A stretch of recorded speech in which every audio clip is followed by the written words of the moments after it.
WLCNonline.com.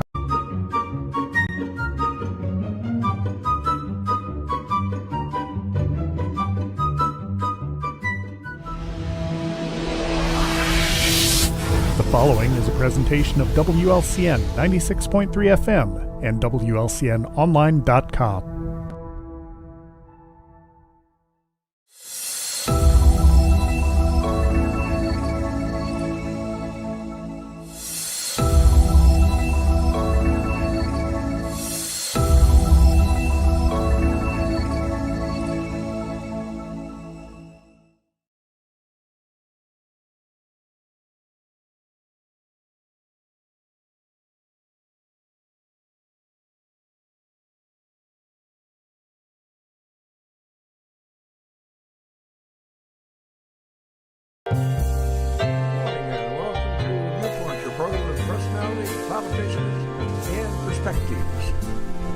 change the mic, are we? A little bit.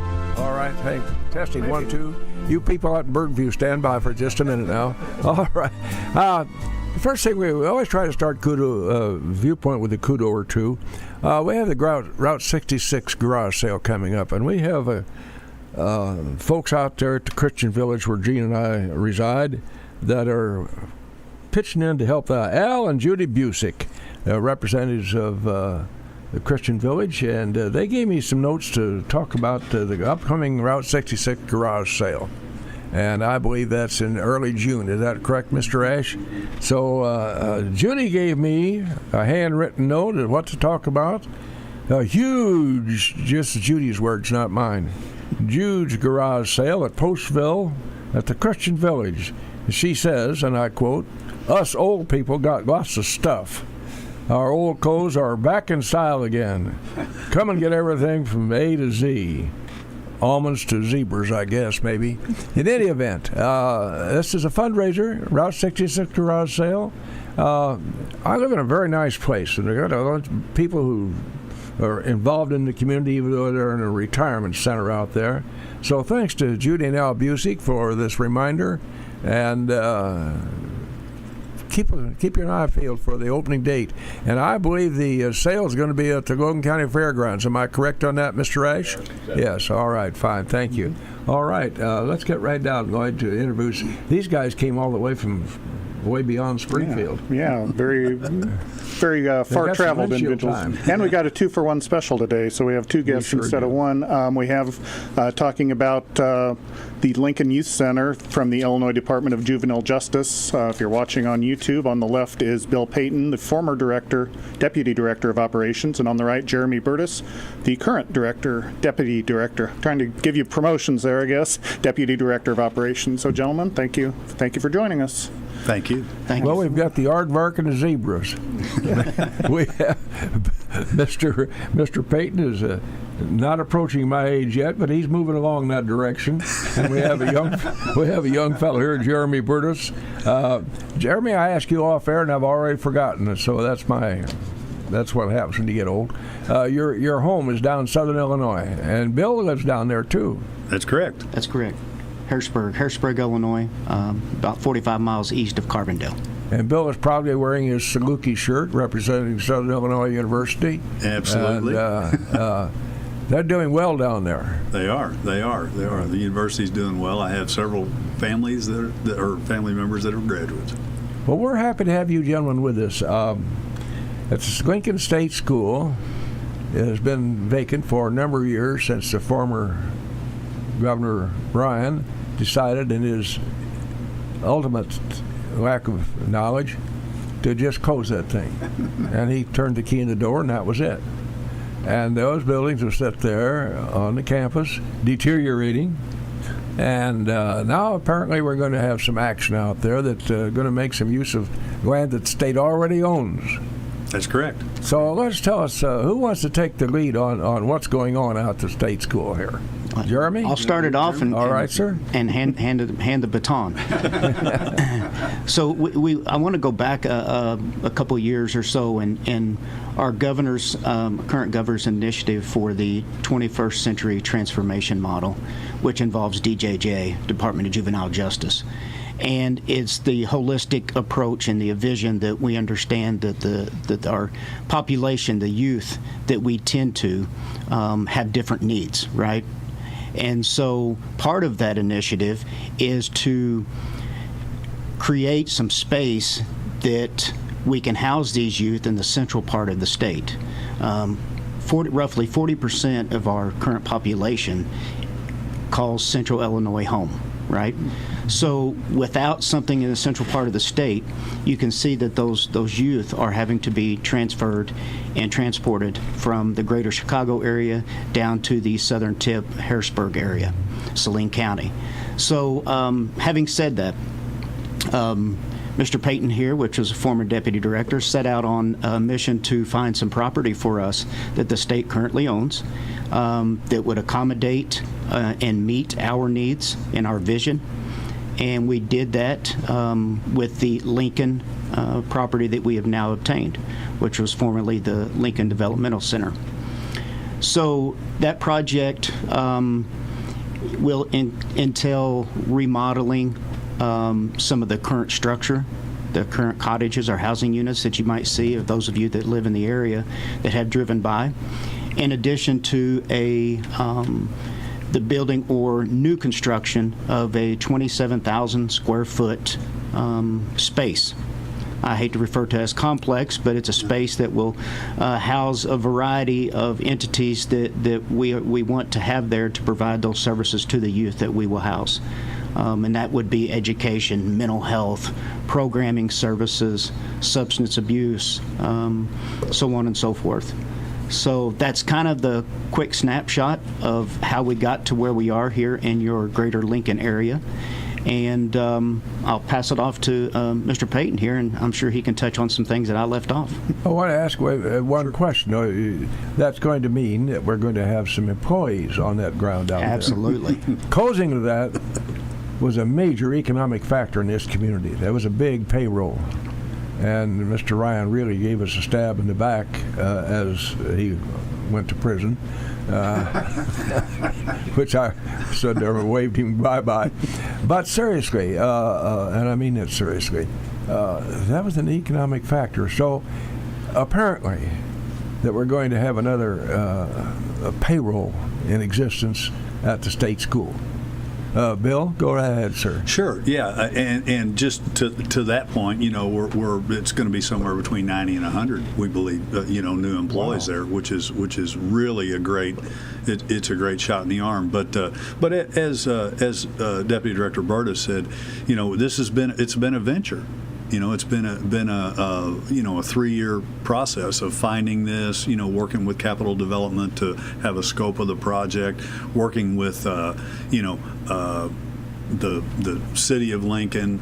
They just, you can't really say enough about, them, whether it be Mayor Welch, Wes Woodall, Walt Landers from their street and alley, their public safety, working with us as we've endeavored this project and our needs and what we're going to do to be there. It's just been a journey.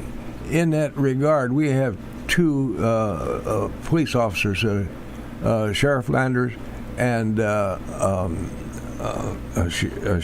Deputy Chief Meister from Mount Pulaski. He's the chief of police, I'm sorry, not deputy. So they should be very happy to see that begin to burgeon out there, and that will be of help to them in their law enforcement profession. Yeah, and I think Deputy Director Burtis we will give plugs for what the credentialing is and how people can get in touch about the employment. But to the facility, as the deputy said, we took over the local people that know the facility would know as the newer 4 cottages.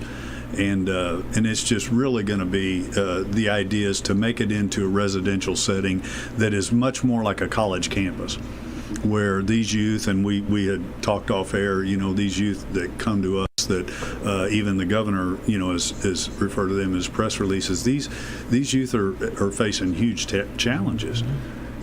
And so they come to us and to provide, the proper education and mental health services, substance abuse services, in an environment that's conducive to recovery and flourishing. Keeping in mind, the effects of trauma. We're really working in that direction. So it's an exciting thing. Now, you folks who've done a lot of griping and complaining about seeing that place deteriorate, here's your chance to find out something about where your tax money is going. We have with us Mr. Bill Peyton. He's a former Deputy Director of Operations, and Jeremy Burtis, I'm sorry, I say that right, Jeremy, I'm sorry, Director of Operations. So your state school is going to come alive again, and that's going to be nice. Just from an economic standpoint, to see the buildings not deteriorate. Sure. Yeah, and of course, we took the campus from what would be the east side. People that are familiar with it, where State Street and Kickapoo Street come together. Mm-hmm. We took that area there. The old brick buildings, the ones back toward the west that are back toward the cemetery and the road back there, those will still be there. Unfortunately, but our facility will be on the east side of there. In the construction of the new road. Yes. Yeah. Building of the new road. Yeah, we will be taking as I said, Mayor Welch, the alderman, everybody, we worked through a process with them, and they're just great. We really look forward to our partnership with the city of Lincoln, but we're going to take part of State Street is going to be vacated, and we're going to construct a new road that goes down the railroad right away and T roads into College. And, you mentioned Tracy Welch. There's a gentleman who's trying hard to serve his community as mayor of this town. Got a pretty tough job, All these communities the size of Lincoln, Illinois, and above, I guess, for that matter, every day is a new day to them when they go into the office. One problem after another. So Tracy's he's got some people he's got to work with, and he's doing a good job, and he's trying. I want to talk to you about my streets, Mr. Mayor. There you go. But yes, I just have to say, it's been a pleasure working with him and all the city councilmen. We've gone to several meetings, and had to interact with them and other city staff, and it's been nothing but good from my perspective, and that's a positive thing. Yeah, they seem to welcome us with open arms, and we reciprocate that in that we want to maintain a good working relationships, good partners with the community, not just your mayor and your city council, but those that live in the community. Because our county officials that we work with. Sure. Because we will be a part of this community going forward. Yeah. And the youth that we house there will be a part of this community in a lot of ways. So we want that relationship, that good standing friendship, if you will. Sure. I think you can anticipate community partnerships with whoever is willing to partner with us. The communities that we're in right now, whether it be a local junior college, whether it be whatever community organizations, we have volunteers that come in and provide services. But the idea is not the old correctional model. We want to be a partner in the community and give these youth opportunities that every other youth would have. 648-5510. This is your chance, voters in Lincoln, Golden County, to talk to two gentlemen who are vitally involved in what's going on in what was known as the former state school and colony. They're psychologists. Now, don't ask them about Aunt Granny and how she's going off the deep end. We're going to talk seriously about Lincoln State School and Colony. Go ahead, sir. Well, you used a term there. You referred to the correctional system. So with the Lincoln Youth Center, is there any sort of like in the correctional facilities, they have maximum security, minimum security, medium security. Is there any type of grading of the facility as far as like centers like Lincoln Youth Center and the individuals it will house? Yes, the idea is to move away from that kind of approach and look at these youth individually. What are their needs, to meet their needs individually, and at the same time being cognizant of public safety. Yeah, and I think to speak to that too, if you want a good visual for you listeners, what we have and will be constructed surrounding the perimeter of our facility is a fence, and that would be a zero climb and no climb fence. And for any of you listeners, you do down at the border. Now minus the barbed wire, as some of you might be envisioning. So help yourself, you listeners out there, that if you want to Google a zero climb or no climb fence, you can obtain a good visual of what that looks like. It's aesthetically pleasing. It creates a secure environment, and certainly meets our needs for us and for the community. Then when the facility is up and running, how many individuals will it house? It'll have a 30-bed capacity. 30 beds. Yeah. And No. That's a lot of territory for only 30 beds. Yeah, that's part of the transformation philosophy, and we find this, we know this in our work. The smaller settings are much more conducive to the youth thriving, where you're not housing, the 100 youth in a facility, and you've got, it becomes a lot more chaotic and conflictual. You gentlemen are an unusual profession. Our brain is so complex, and I can't fathom how they can create fathomable studies for people with a sick brain, for want of a better terminology. And there must be times when you just throw up your hands and say, how in the world am I going to do this for this patient? The brain is so complex, and we worry about what the courts are doing with this person or that person, and you see people attacking one another. No, So, Well, I think I really appreciate your perspective of that. It's the brain development. It's hard for a lot of people to get that into their mind, and they want to say, well, that's a bad person. Yeah. And it simply is not the case. It's whatever brought the youth to us, their background, many of them suffering great amounts of trauma, which we know affects the development of the brain, which we talked off air earlier, the brain development has long been recognized in the United States as a mitigating issue for juvenile offenses, up to and including the Supreme Court decision that outlawed the death penalty for juveniles based on research by the MacArthur Foundation. Well, Jim, I think that's what Dr. Lewis T. Rhodes told my mother. I just had a sick brain. Well, you've done pretty well for yourself, though. Yeah. So we talked about the facility having 30 beds. Then how many individuals will wind up being employed there, and in what capacities once everything is staffed? Sure. Like Mr. Peyton spoke to earlier, roughly 90 to 100 employees in totality. Okay, we will have administrative positions. We will have what is commonly referred to as your security staff, which is our line staff. That will encompass the vast majority of the employees, as you might expect, with running 3 consecutive shifts. We will have educators, dietary staff, maintenance staff, mental health, counselors, substance abuse counselors. That kind of, in totality, that catches the vast majority of our employees. So yeah, we're very, very excited about bringing that to the community.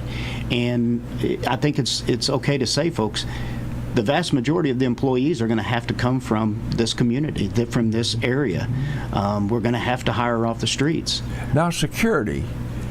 Chief Meister and Chief Landers, Sheriff Landers, when they hire a new employee, it takes several months for them to have that employee street ready to go to work.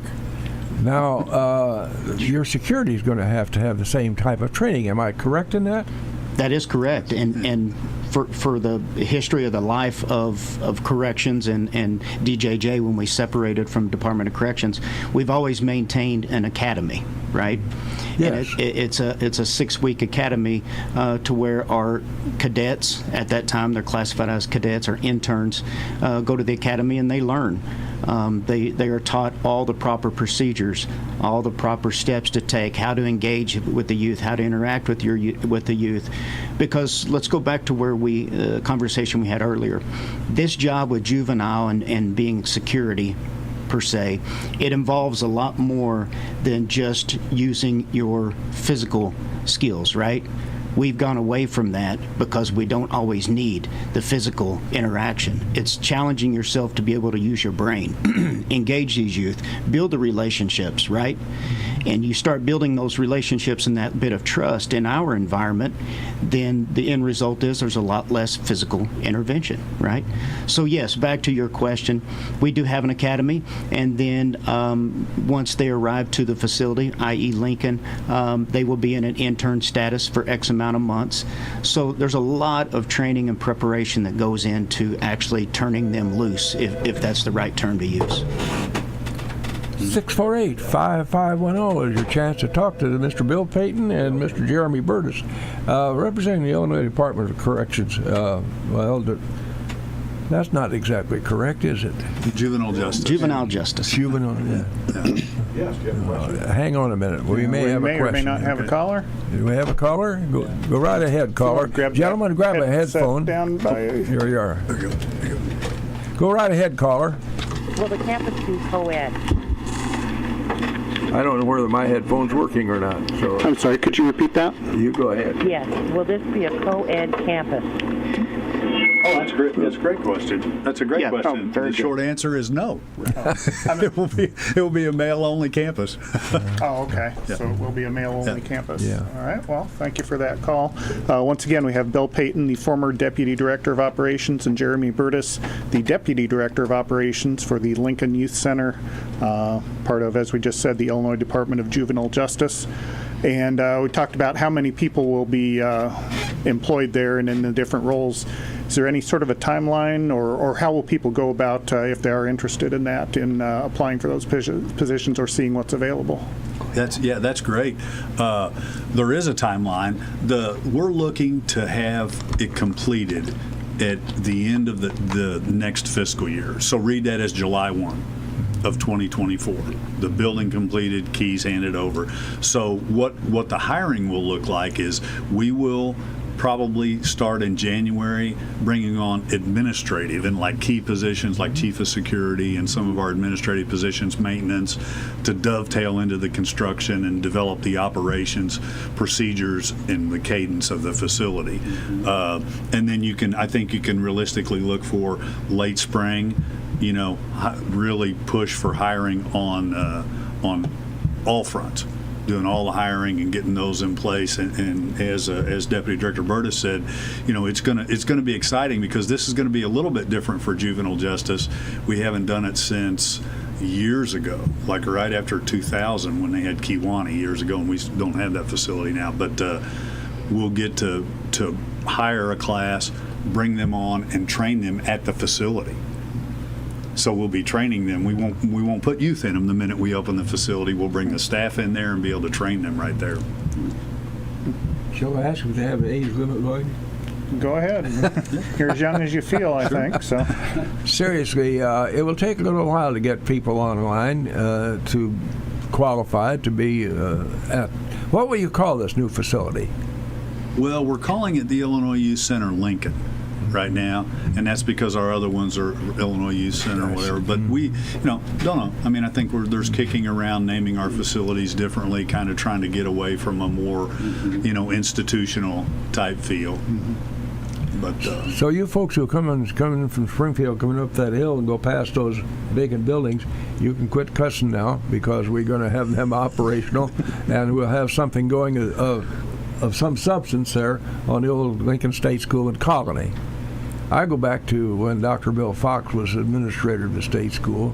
And in 1946, all the boys were coming home from their particular service positions, and they inaugurated the biggest American Legion class you'd ever heard of. There was lots of us. There were hundreds of us, and they dedicated that to Dr. Bill Fox. Nice. So, Curtis, enjoy your day. So with the different hiring of the positions, how would folks find out what positions are available? Is there a resource they can check out? Yes. What we will do is we will share a link to our website and a direct link for you folks to share on your website. You could also go to workforillinois.gov. Pretty simple to Google, Illinois Department of Juvenile Justice, and all of those avenues or paths will get you to where you need to be to, one, view the postings once they come live, and then for the application process, it'll walk you through that as well. And then for the security staff, the line staff, that procedure looks a little different. And not to complicate this over the air, but there's a lot that's going to go into that because we need so many, right? So we're going to ramp up our communication on when that time comes. We conduct what is called screenings, which is where the specialist, the security staff, will come and they'll apply there. They'll go through the screening testing process. So those positions look a little different than your education, your mental health, and so on. And so we will do a lot of advertising, a lot of social media. And we also plan to host several open interview sessions here in the greater Lincoln, maybe even Springfield area. We haven't decided on a designated location yet. However, we're going to host several of those, and we're going to try to do an open interview to where we can accommodate you listeners that are interested in coming to work for us. Perhaps I better get an application in. Lloyd, here we are almost 25 minutes into the program, and we've not recognized our sponsors yet. I may lose this job. Go right ahead, Jim.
Right back live in the studios here, WLCN, high on County Road 2250.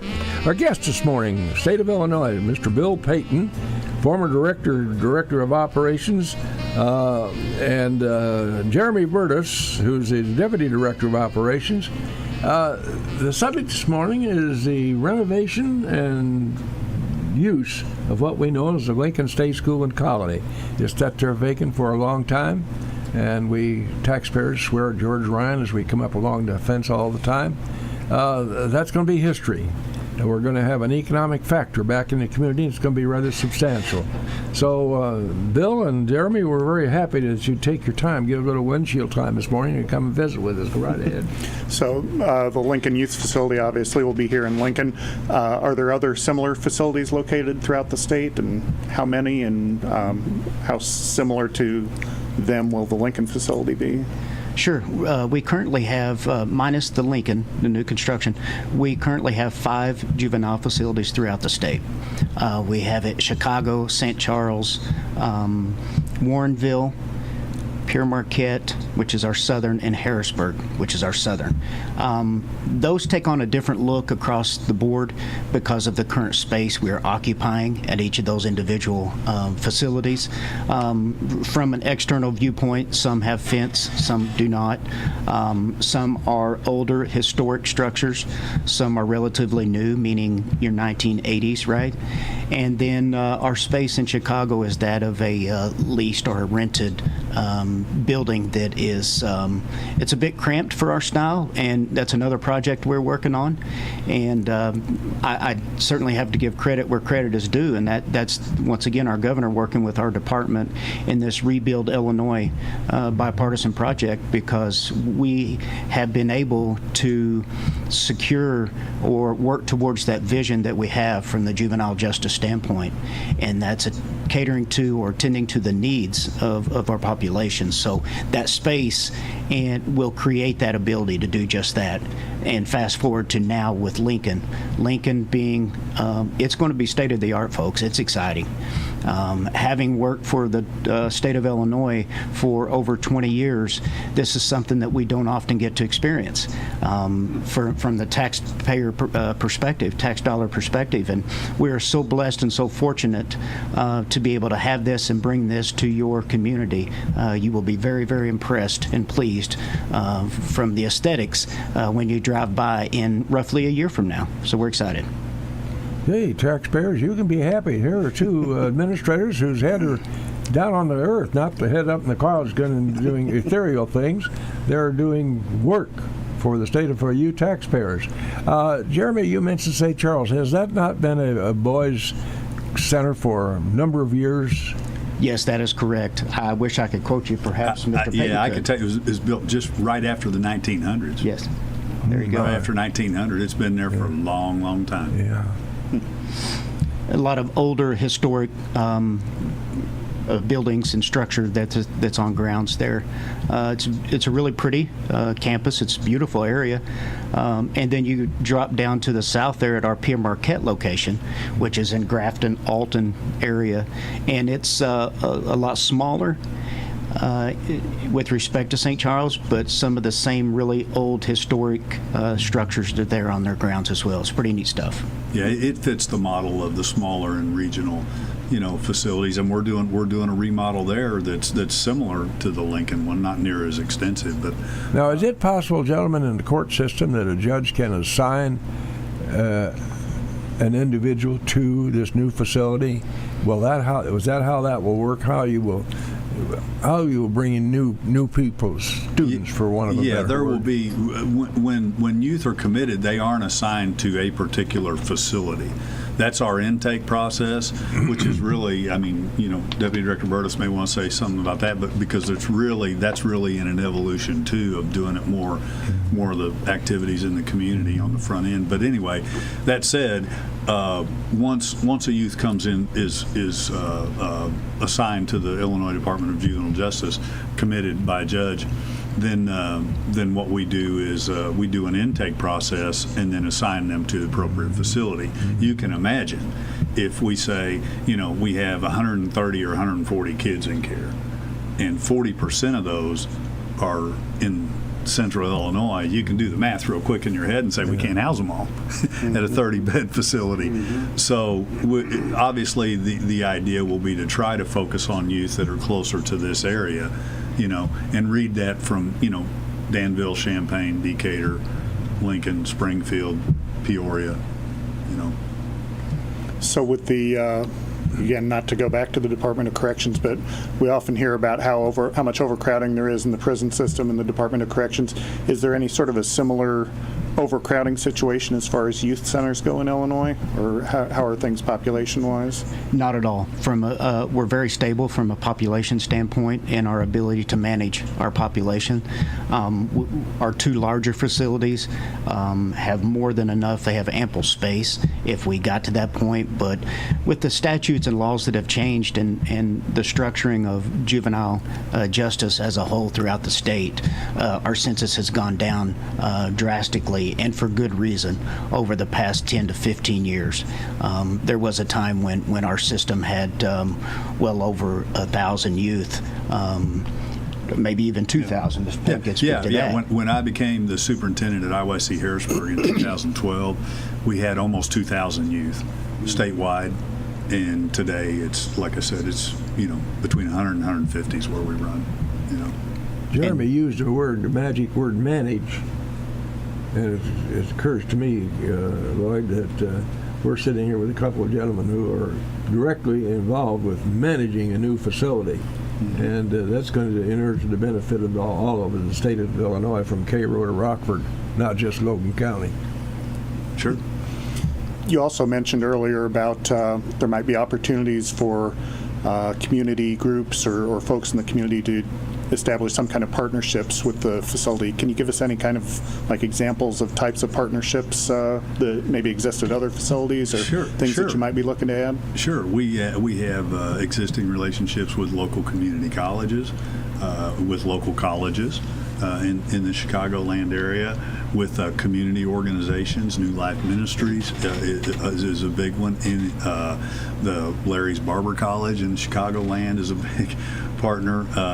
Anyone, I would just say blanket, anyone that's interested in getting involved in helping these kids and serving youth in a positive way, we can usually figure out a way to take advantage of that.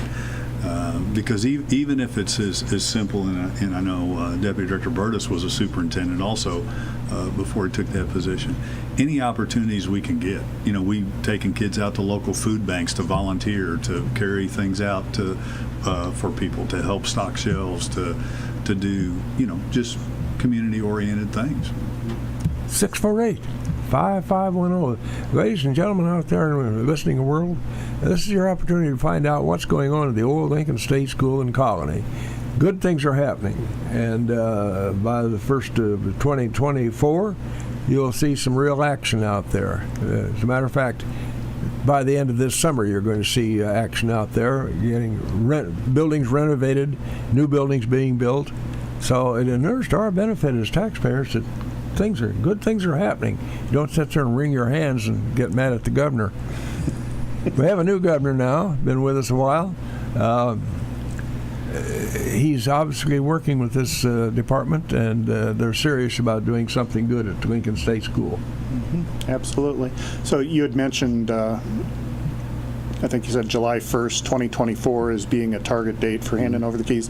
Now, that will be when the facility opens as far as staff being there, but not residents, correct? Correct. So Correct. Then what would be the timeline be when the first group of residents might occupy the space? Yeah, I think that'll be based on the how we see the training go and the development of the cadence of the training. But it's reasonable to say, you would in a couple months. But also understand, with projects like this, and I'm involved almost every day, with our construction people and our architects and engineering, that when you say, hey, here's the date, you understand that date may move a week or a month or 2 months.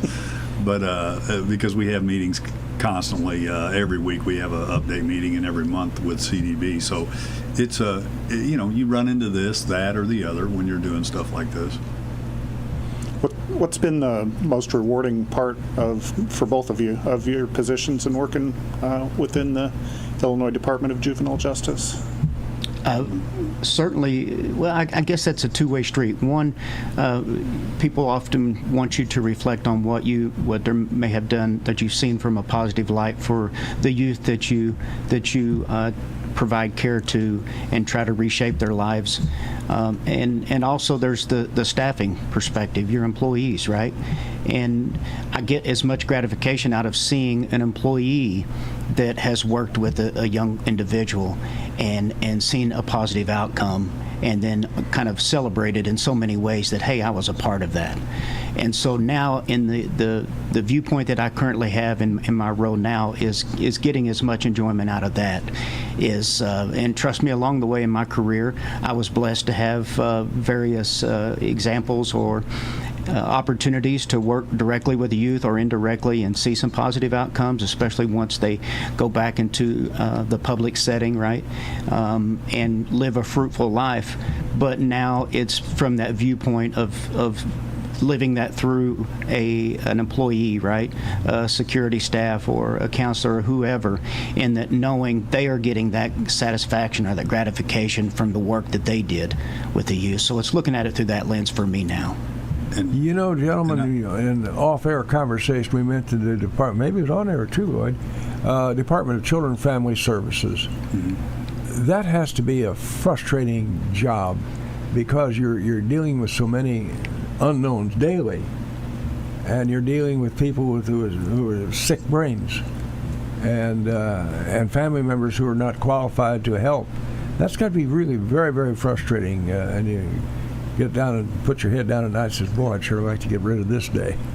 I think that's true, and we were talking off air. I used to, part of my career was spent with the Illinois Department of Children and Family Services, but I would say, Lloyd, back to your point about the rewarding, the department has undergone a tremendous transition and is not done yet, but I can tell you, in the last probably 7 years or 8 years, our reduction in the use of confinement. This is a nationwide issue that you confine somebody in the room and the dilatory effects of that, the negative effects of that. And I'm proud to say, as a superintendent, as a deputy director, that we have reduced our confinement to that which is only necessary for youth that is escalated in a danger or out of control. And that's huge, because you talk about, Bill, you talk about, hey, the frustrating aspects of dealing with people that, maybe have survived trauma and have issues they need to deal with. That makes it worse if you treat them like that. So when you're able to, as an administrator, have your hands on the wheels and make those things happen where that's taken out of the picture, then that negative part is not happening. And it makes it easier or more productive to do the rehabilitative services in a positive way. That to me is one of the most rewarding things. And I can tell you, having been the deputy over the last 6 years, that in our the administration that's at DJJ right now, it can't go without saying from my perspective, our director is just an unbelievable person. The understanding that our leadership has of the effects of trauma and putting in place the things that need to be done to better and more effectively serve these kids. Nothing's perfect. We know that. But to more effectively serve those kids, it's going in the right direction. And it's really pleasing for the state of Illinois, because I will tell you, the state of Illinois is a promising practice site. With the National Illinois Juvenile Justice Commission, we have states come and look at what we're doing at some of our facilities, and I'm proud of that. I'm proud to be a part of the team that's done that kind of thing. 648-5510. Good things are happening on 861 South State Street. That's going to come along pretty quickly now. We have with us Mr. Bill Peyton and Mr. Jeremy Burtis, directly involved with what's going on in the Lincoln State School and Colony, bringing us good news. Go ahead, Mr. Lloyd. Well, I'm sure the residents who wind up in the youth facilities come from all the walks of life. Are there particular offenses that seem to land youth there, or are there certain types of situations you tend to deal with more with their backgrounds? Well, I think it's safe to say with the modification of legislation, you now have to commit a felony level offense to be committed to the Illinois Department of Juvenile Justice. Beyond that, we see a wide variety of crimes, and you guys know. You can just imagine with the increase in gun violence and those kind of related things, we see that, in our population too. Is there, I asked you what the most rewarding part of your positions are. What would be the most frustrating part to you? Oh boy. You go first. Hey, that's fine. I think the most frustrating part is sometimes knowing what needs to be done and knowing what kind of things could be done, and really, having the art of putting your finger on the right buttons to get there. And that really, truly, we say we're state administrators. You said that, Bill. And part of being an effective administrator is understanding how to put your fingers on the system and push on it at the right time, and not push on it at the right time. And that can be frustrating because you're trying to move a practice forward or a policy forward, and what you feel like needs to be done, but it's important to go through the process. Yeah, and then there's a matter of dealing with half-baked, although well-intentioned comments that you get from legislators and so forth, and just folks on the street. Dealing with that in a correct and professional manner, that requires a little expertise. Patience, yes. A lot of patience. Patience. But I understand. If you don't understand something, it's easy to say, hey, there's this or there's that. So a lot of our work is educating people and talking to them about the process. And as I talked about, I can't say enough about, the city of Lincoln. We came there and talked about all kinds of things, and it's just super to see a community respond. And I look forward to more of that, because when the community responds, the kids benefit. Well, Bill Peyton and Jeremy Burtis, we thank you for the windshield time this morning, coming up here to the great land of Atlanta. This is a pretty nice little community up here. Very nice. And we have a lovely library. My gosh, that's a beautiful little thing. So we appreciate your being with us this morning and telling us about the good news that's going on at the old Lincoln State School and Colony. Thank you for Viewpoint. The preceding program is a presentation of WLCN 96.3 FM and WLCNonline.com.